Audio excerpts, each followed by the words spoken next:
Toyota 22RE. Just got done installing my timing chain kit.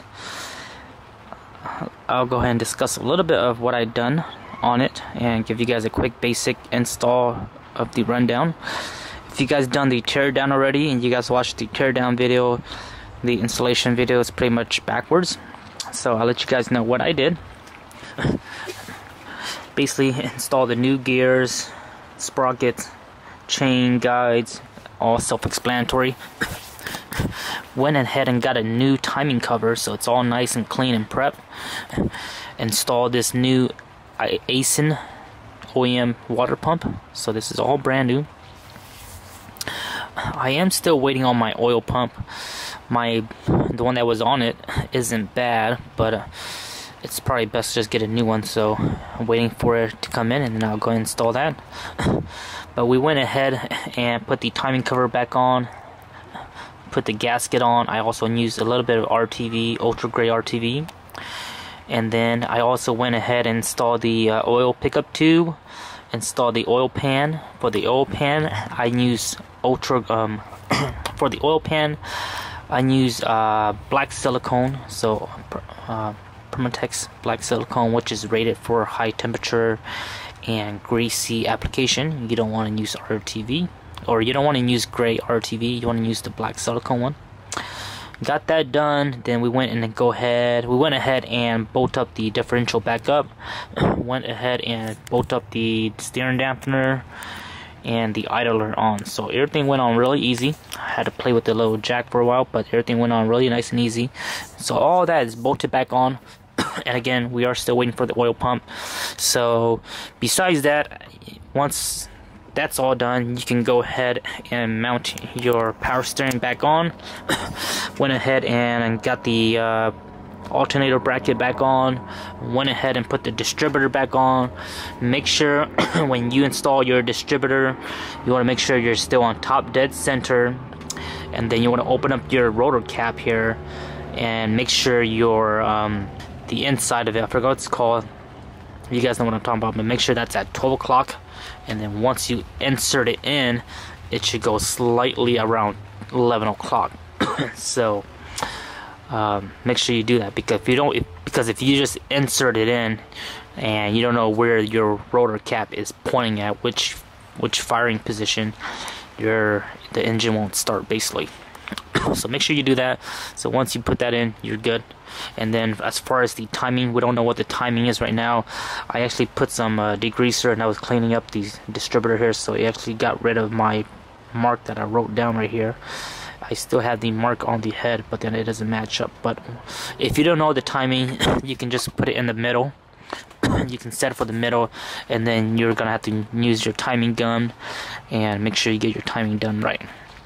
There's a whole different process of how to check your timing, so we're not gonna get into that. So while I'm waiting for my oil pump, and I'm also still waiting for my aluminum half moon cover, so I'm still waiting for that. And I'm also waiting for my air injection plate, because one of my plate was bent and it was causing a leak. And the reason it was bent because I was hammering it last time, so it was my fault. So I went ahead and ordered some new block off plates for the air injection, so I won't be installing that yet. But I also did get some new studs in. So these studs and nuts right here are from LCE Engineering. So I went ahead and took out my old ones and installed their new ones.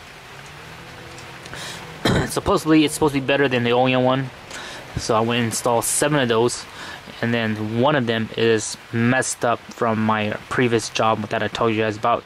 So this one here has been drilled out to a 7/16 stud, so this is the only one that's different. So 7/16.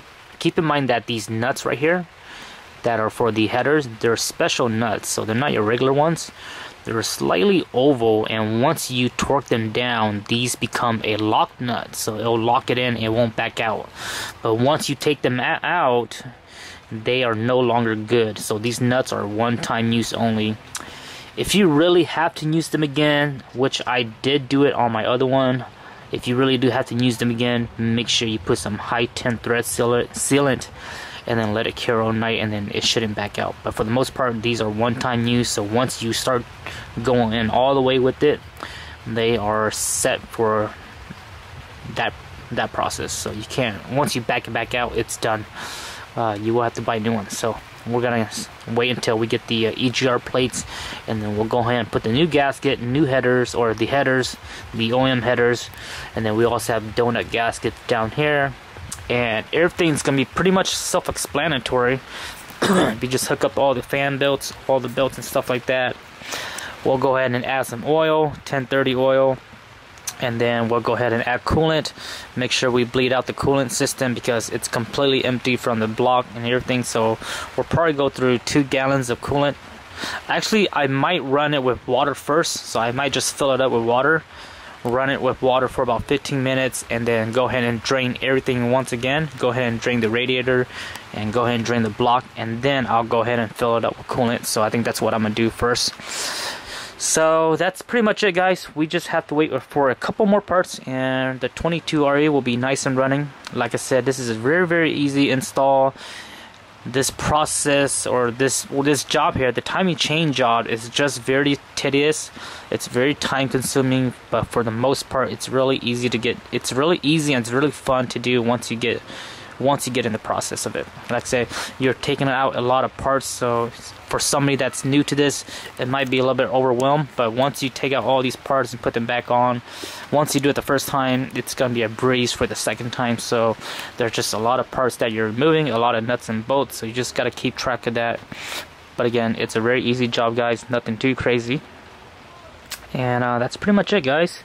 I'll keep you guys updated, or the next video will be a video of us doing a first start. So this will be the last video. I won't discuss too much anymore. This is just a overview of the install.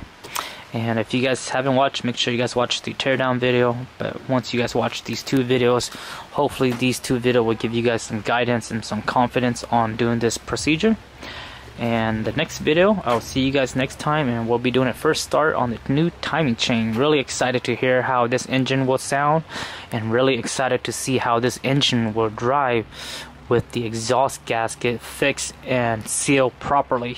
So pretty stoked for that, guys. If you guys got any questions, I'll leave in the comment section below, and I'll see you guys next time. Bye bye.